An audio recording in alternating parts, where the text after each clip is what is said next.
तर मी चालले भैरोबाच्या मंदिर. तिथं आमची शेती आहे, नदी आणि तिथं मोठं मंदिर पण आहे. आणि तर आपण येता येता जाणार आहे मोठ्या मंदिरात आधी दर्शन घेणार आहे भैरोबाच्या मंदिरात. चला तर मी चालले, मग गेल्यावर तुम्हाला दाखवेन मी. तर आम्ही आलो आहे नदी. आता आम्ही जाणार आहे तिकडे फुलांक, इकडे नदीचा रस्ता, तिकडे फुलांचा रस्ता. चला मी चालला नदीला पुढं पुढं. चला ना, काही नाही, चला. एवढ्या उन्हात आमच्या नदीला पाणी, थंडीत पण पाणीच नव्हतं. तर चला तर आपण जाऊया. तर आपण आता मंदिरात जाऊन फुलांच्या बागेत जाणार.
ह्या मंदिरातले बांधकाम चालू आहे.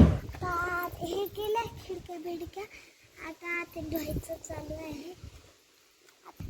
पाणी मारू राहिले, तर उद्या का परवा शुक्रवारी होईल. तस मी मंदिरावर आले, काका म्हणले त्याचा मेकअप काढ आणि शेणकूर करून घे.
Just perfect story.